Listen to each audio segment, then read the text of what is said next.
El auténtico pensar, como el vivir, es tarea que se aprende. Quien aprende debe dialogar con aquellos que han pensado previamente, recorrer sus itinerarios, seguir sus rutas y estelas, consultar sus bitácoras. Solo así se podrá llegar a conocidos y seguros puertos. Desde aquí, si decide arriesgarse, debe iniciar sus propias travesías, explorando lo desconocido, sin otra cartografía que la aprendida disciplina del pensar.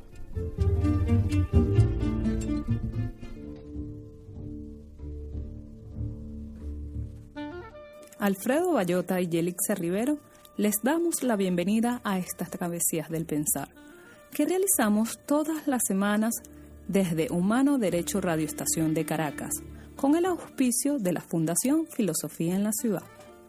El texto que nos identifica y resume el objetivo de estas travesías lo hemos tomado del extinto doctor Ernesto May Vallenilla, fundador de la Universidad Simón Bolívar y reconocido como la figura más importante de la filosofía venezolana del siglo XX, de quien también tomamos el título de uno de sus libros, editado por Monte Ávila, el nombre de nuestro programa.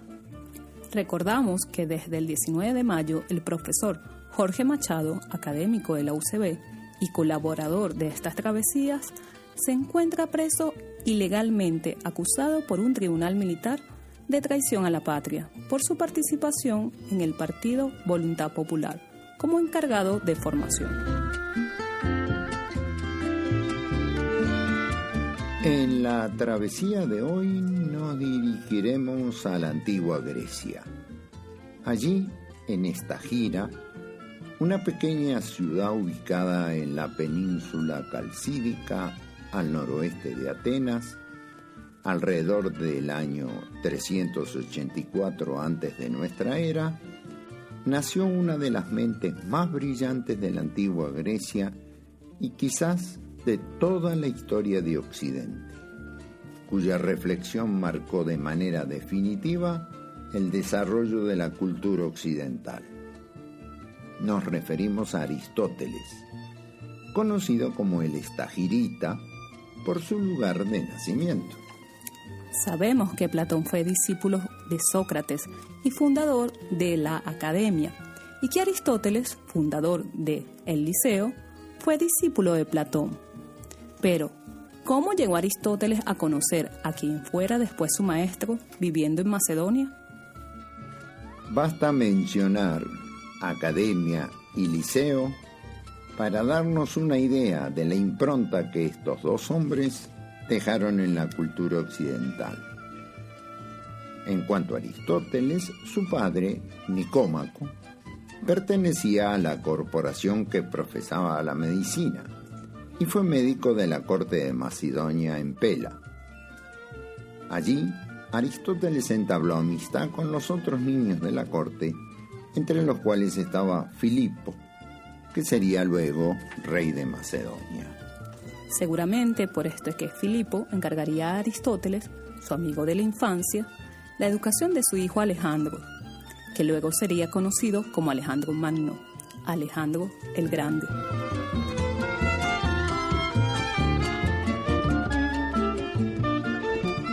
Pero sus padres murieron cuando Aristóteles tenía 17 años y tuvo que salir de Pela. Entonces su tutor, Proxeno de Atarneo, lo envió a Atenas, por entonces un importante centro intelectual del mundo griego, para que estudiase en la Academia de Platón, y allí permaneció por 20 años. Pronto Platón se percató del talento del joven Aristóteles. Le decían la mente de sobrenombre, e iniciaron una de las relaciones entre discípulo y maestro más prolongadas, fructíferas y también polémicas de la que haya registro en la historia de nuestra civilización. Y tendremos oportunidad de tratar estas diferencias muchas veces, porque para muchos estudiosos, todas las variaciones de la cultura occidental no han sido otra cosa que una oscilación entre posiciones afines a Platón y posiciones afines a Aristóteles.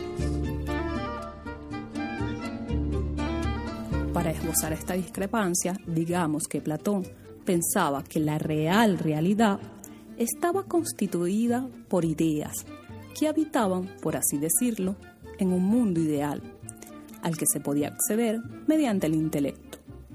El mundo en el cual nos encontramos, el mundo sensible, sometido a cambios, era una copia, menguada en su realidad como toda copia, de ese mundo de ideas, eterno e inmutable, al que debíamos dirigir nuestro interés. Aristóteles descartó la existencia de tal mundo suprasensible, aunque, al igual que su maestro, conservó lo inmóvil y permanente como el carácter distintivo de lo real, solo que se lo asignó a las cosas mismas que nos rodean.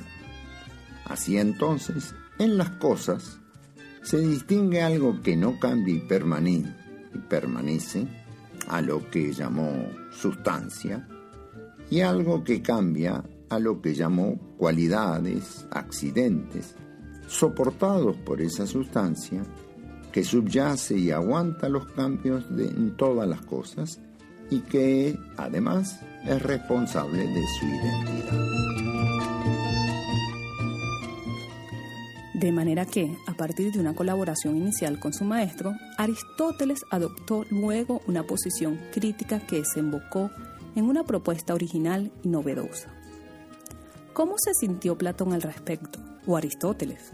¿No le dijo nada?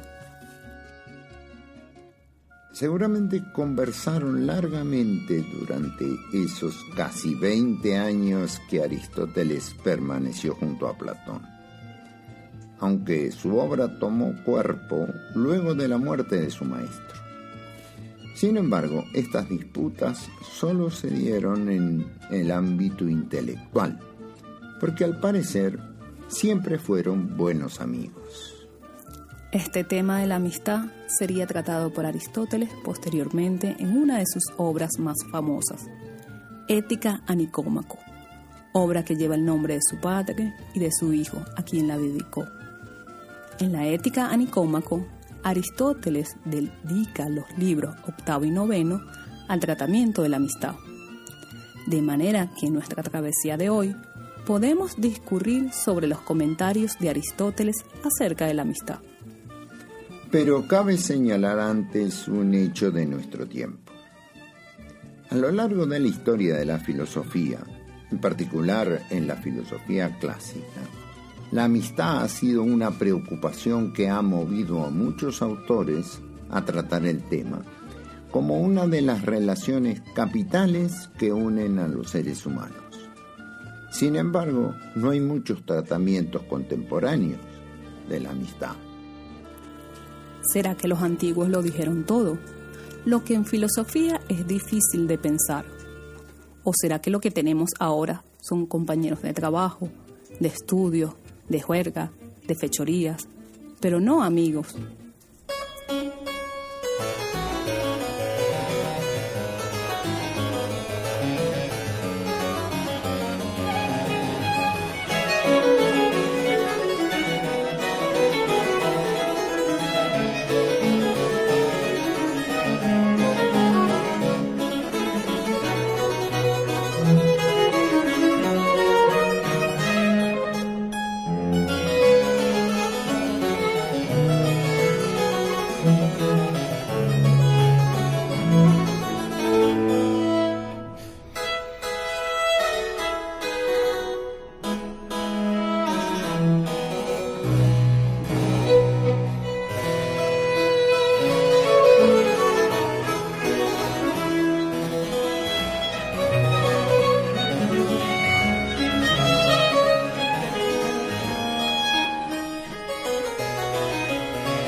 Escuchamos la Forqueral del número 5 de Jean-Philippe Rameau por Il Giardino Armonico. Aristóteles concibe a la amistad, que en griego se dice filia y se distingue del amor, que se dice eros, como una virtud, o en todo caso como una acción humana afín a actos virtuosos, o que van acompañados de virtud, y estima que es lo más necesario para la vida. ¿Y por qué es una virtud? Por virtud, Aristóteles concibe a las acciones que tienen como fin conducirnos a la felicidad. Y, en este sentido, nada sirve si se está privado de la posibilidad de hacer el bien, que se ejercita sobre todo respecto de los amigos.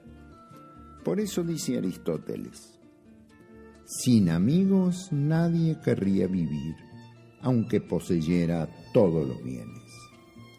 Esto parece orientar la amistad al dar más que al recibir. En sentido prioritario es así, porque dice que a los amigos debemos invitarlos a nuestras alegrías, pues porque es noble hacer bien a otros, y rehuir invitarlos a participar en nuestros infortunios, pues los males se deben compartir lo menos posible.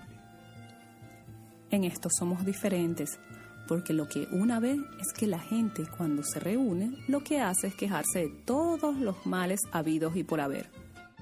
Aunque quizás carguemos las tintas en una dirección, Aristóteles también dice que los amigos se necesitan en la prosperidad y en el infortunio, puesto que el desgraciado necesita bienhechores y el afortunado personas a quienes hacer bien. Y completo la sentencia de Aristóteles, que con mucha sabiduría dice: nadie querría poseer todas las cosas a condición de estar solo. Por tanto, el hombre feliz necesita amigos. A los amigos debemos llamarlos a nuestro lado cuando han de sernos de ayuda. Y recíprocamente está bien acudir de buena voluntad a los que pasan alguna adversidad, aunque no nos llamen, porque es propio del amigo hacer bien, sobre todo a los que necesitan y no lo han pedido, lo cual es más virtuoso para ambos. Pero advierte que no es noble estar ansioso de recibir favores, pero igualmente hemos de evitar ser displicentes por rechazarlos. El filósofo señala que la amistad es un bien estrictamente humano y depende de los hombres que se sostienen en la benevolencia mutua. A quienes de esta suerte desean bienes a otros, los llamamos benévolos si no hay reciprocidad de parte del otro, pues cuando la benevolencia es correspondida, es ya amistad. De esta forma, Aristóteles establece una distinción entre la amistad y otras relaciones generosas. Si en ellas no se da reciprocidad, se trata de actos benevolentes realizados por alguien que actúa desinteresadamente. En cambio, en la amistad debemos encontrar reciprocidad entre aquellos que mutuamente se desean bien. De manera que el mérito de la amistad consiste en que es una relación en la que se desea el bien recíprocamente y la benevolencia debe ser correspondida para que haya amistad. De otro modo, tenemos un simple deseo de hacer el bien a los demás en general, pero no el establecimiento de una relación particular entre aquellos que mutuamente se desean el bien. Porque Aristóteles concibe a la amistad como relaciones particulares, en la que individuos concretos se desean el bien mutuamente y actúan para que ellos y sus amigos sean felices.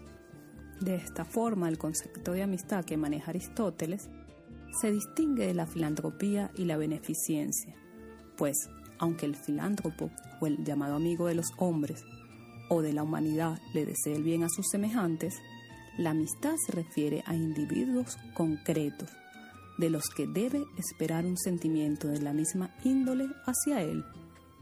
El filósofo dice: muchos, en efecto, tienen buena voluntad para quienes no han visto. Pero amigos, ¿quién dirá que lo son al no percatarse de la disposición en que mutuamente se encuentran? Para hacerlo, por tanto, deben descubrirse los sentimientos de benevolencia que les animan recíprocamente y el deseo que tienen del bien del otro. La amistad se da entre aquellos que se desean el bien y dirigen su benevolencia a aquellos que han conocido personalmente y les tienen estima. Pues la amistad no se da en forma anónima, es decir, de un individuo a los demás seres en general, sino de una persona a otra, que a su vez disfruta de la compañía del otro, mientras mutuamente se favorecen. Y de esta forma podemos decir que la amistad verdadera es aquella que busca la felicidad del otro mediante un conjunto de actos recíprocos que los conducen al bien.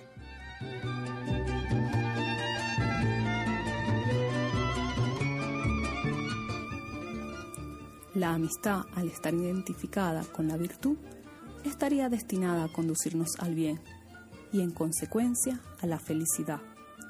Sin embargo, independientemente de que la amistad nos conduzca a la felicidad, podríamos señalar también un carácter utilitario, ya que los hombres encuentran beneficios en la amistad, con o sin el consentimiento de sus amigos. Esto concuerda con algo que dice Aristóteles. Para los jóvenes, los amigos son un auxilio para no errar. A los viejos, para su cuidado y para suplir la deficiencia de su actividad causada por la debilidad en que se encuentran. Y a los que están en el vigor de la vida, para acciones bellas y por ende ser más poderosos para el pensamiento y la acción. Tenemos entonces que la amistad es un fin, pues por sí sola nos conduce a la felicidad, pero también es un medio, pues valiéndose de ella, los hombres potencian las demás virtudes. Esto me lleva a preguntar si hay diferentes clases de amistad. Aristóteles presenta 3 clases de amistad, pero que tienen algo en común, que es la reciprocidad. Sin algún tipo de reciprocidad, la amistad es imposible. Por eso sería ridículo ser amigo de mi carro. De mi carro solo deseo que no se rompa. El suyo se dañó, no son amigos. Seguro porque no me he preocupado por su bienestar. En fin, la primera clase que menciona Aristóteles es la amistad perfecta, que se da entre los hombres buenos e iguales, en virtud que quieren el bien el uno del otro, porque son buenos, y son buenos cada uno en sí mismo. Esta clase de amistad es la más permanente. Con todo, estas amistades son raras, porque tales hombres son pocos y además requieren trato, pues sin él no cabe el conocimiento mutuo. El deseo de amistad surge rápidamente, pero la amistad no. Parece sensato porque el sentido común nos dice que para compartir con otra persona se debería tener algo en común con ella, por lo que, para que la amistad se dé, debe existir una relación de semejanza entre los posibles amigos. A partir de esta similitud, sería posible encontrar en el otro algo que ambos sientan deseos de compartir. Sin embargo, Aristóteles reconoce otro punto de vista en el que la amistad parece provenir no de la semejanza, sino de las diferencias que se dan entre las personas. En este caso, los individuos se sienten atraídos a compartir con aquellos que son diferentes, viejo con joven, hombre pobre con rico, educado con inculto, buscando de esta manera una especie de enriquecimiento mutuo a través de la diferencia. Tenemos una dificultad, porque no basta con señalar que la amistad es buena en sí misma y que en algunos casos es útil, sino que debemos aclarar cómo y entre quiénes se puede ser amigo. La semejanza y la diferencia parecen ser dos perspectivas distintas, mediante las cuales se puede abordar el problema del origen de la amistad. Aristóteles se refiere a estas dos perspectivas diciendo: unos hacen consistir en cierta semejanza y dicen que los semejantes son amigos.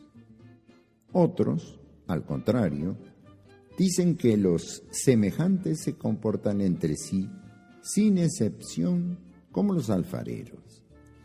Y a este propósito tratan de dar a su teoría una explicación más en consonancia con lo que pasa en la naturaleza. Así Eurípides nos dice que la tierra seca ama la lluvia, y el cielo majestuoso, cuanto está henchido de lluvia, ama caer a la tierra. Y Heráclito dice que lo opuesto es lo útil, y que de los contrastes surge la más bella armonía. ¿A qué se refiere Aristóteles con lo de los alfareros? Es una vieja conseja que decía que los alfareros o los miembros de una misma profesión, oficio o comercio no pueden ser amigos porque teniendo una actividad semejante siempre compiten entre sí.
Escuchamos a Luc Bossejur en la tocata en re menor de Juan Sebastián Bach.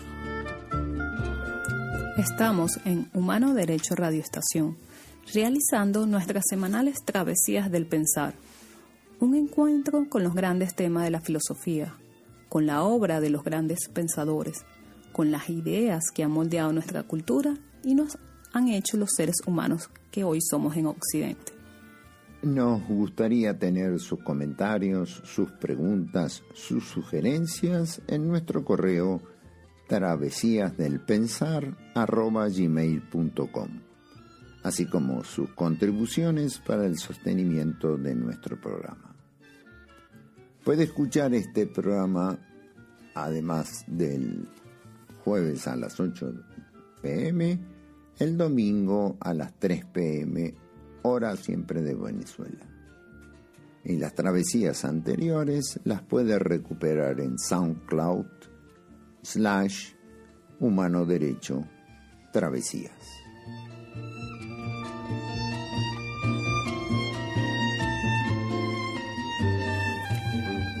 De manera que, en Aristóteles, el origen de la amistad reconoce la alternativa entre posiciones opuestas. Por un lado, están los que sostienen que la amistad se da sobre la semejanza, y del otro, aquellos que la hacen derivar de la oposición entre contrarios, aunque él se inclina por entre iguales. Lo que tiene importantes consecuencias sociopolíticas. ¿Cómo cuáles? Si hemos de ordenar la convivencia colectiva de forma no represiva, sin duda que la mejor manera de hacerla es que los miembros sean amigos, de forma que cada uno busque hacer el bien a los demás. Entiendo. Y para eso los miembros deben ser iguales. Es decir, una sociedad en la que haya muchas diferencias entre sus integrantes no permite que se ordene teniendo a la amistad como centro. Exacto. Una sociedad fundada en la amistad, como propone Aristóteles, debe ser una sociedad entre iguales, material y espiritualmente, para que la amistad sea posible, y deben evitarse las grandes diferencias en todos los órdenes. Precisamente lo contrario de lo que sucede en Latinoamérica en general y Venezuela de estos tiempos en particular, por lo que nuestras sociedades siempre están cargadas de represión y violencia, porque el gobierno siembra la discordia y la desigualdad en lugar de la amistad. Pero hay algo más. En nuestra sociedad de raigambre cristiana, si la amistad se da entre iguales, entonces no podemos ser amigos de Dios. Y por esto es que el gran teólogo Tomás de Aquino, que conocía bien a Aristóteles, en su Suma Teológica no menciona la amistad, sino que introduce la caridad, que tiene filiación divina y no es exactamente lo mismo que la amistad, aunque la contempla. Pero Jesucristo hizo amigos. Pero en términos cercanos, pero no los mismos que Aristóteles. Porque para el estagirita se ama a los amigos, pero no a los enemigos. En cambio, Jesucristo y la caridad cristiana solicita amar a amigos y a enemigos. En este sentido, la posición de Aristóteles está más cerca a la de Maradona que a la de Jesucristo, porque Maradona dijo que si un enemigo le pide agua, le da una anchoa salada. Y entre nosotros, los manifestantes, parecemos cristianos, pues somos caritativos. En cambio, los represores quieren solo a sus amigos.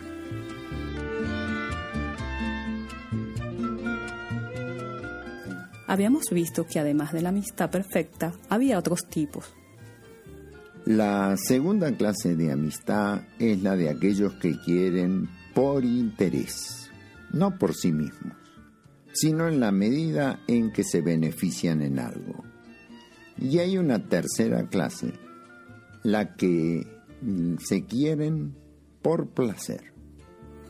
De manera que la amistad por interés es una que obedece al propio bien, y en los que se quieren por el placer, diríamos en los amigos de parranda, la amistad obedece al propio gusto. En estos casos, la amistad se subordina a los bienes mediales y son tipos de amistad imperfectos y por eso dice Aristóteles, fáciles de disolver, porque cuando ya no son útiles y agradables el uno para el otro, la amistad desaparece.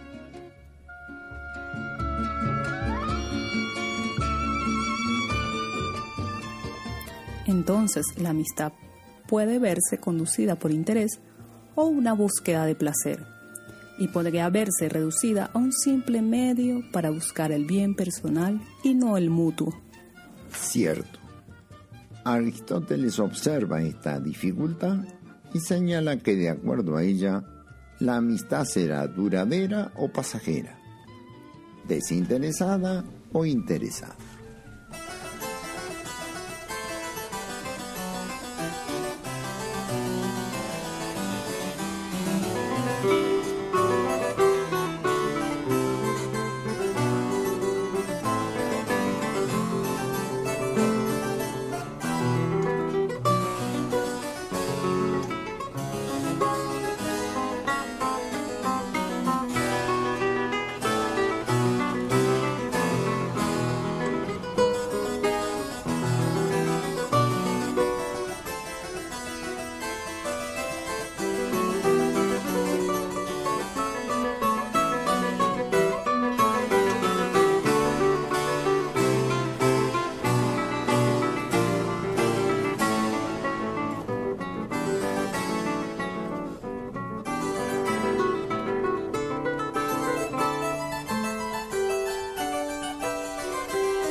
Escuchamos a Mario Arévalo y Ana María Fonseca en guitarra y clavecín en un fragmento de la Fantasía de Antonio Lauro.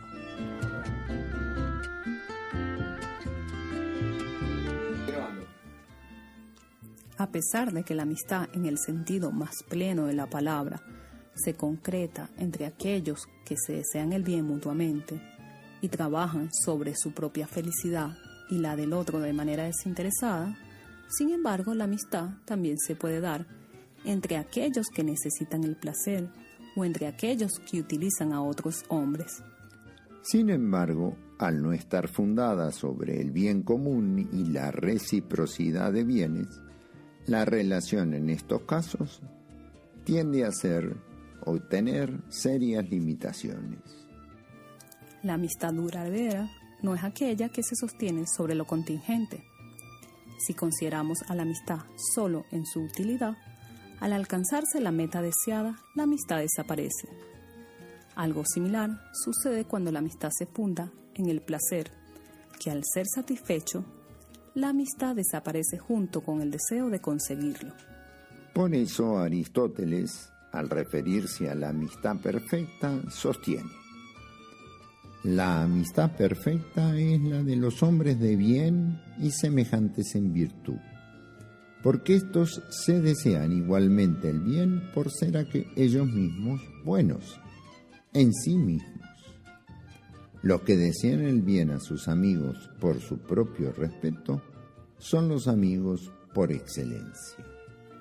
Aunque la amistad se da de diversas maneras y entre diversos hombres, el tipo más perfecto de amistad es aquella que se da entre los que se desean mutuamente el bien y en ello encuentran placer. Vemos así, al referirse a la amistad, Aristóteles no busca un ideal que sustente la realización de acciones humanas más excelsas, sino que se limita a describir las acciones dentro del marco de aquello que es posible dentro de nuestras limitaciones humanas. De manera que la amistad, en su sentido más enfático, no corresponderá al bien como un ideal, como lo hubiese hecho Platón, sino que éste se dará en el marco de las acciones humanas, que, de acuerdo a su virtuosismo, nos llevarán a la felicidad, también en nuestra calidad de seres finitos. De esto se derivan algunas consecuencias. Por ejemplo, las reclamaciones y reproches son propias de la amistad por interés. En cambio, en la verdadera amistad no se dan. Porque el que aventaja al amigo en el beneficio prestado no se lo echará en cara, ya que los dos procuran gratificarse mutuamente. ¿Y las personas no virtuosas, las malas, pueden ser amigos? Pueden ser amigos por interés o por placer, porque los malos no se complacen si no existe la posibilidad de algún provecho o placer, pero no en la plena amistad que requiere el complacerse a sí mismo, en el dar. Y algo tan común y estimulado en este régimen como son los aduladores, ¿son amigos? La virtud del amigo consiste en querer, Como el querer es una actividad, que en griego se dice energeia, la amistad es más excelente en los seres humanos más activos. Por eso los aduladores, los perezosos, los holgazanes, no pueden ser verdaderos amigos, ni tampoco los que buscan el propio provecho.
Escuchamos a Jesús González López en clavecín en la sonata sexta de Mariano Cosuenda.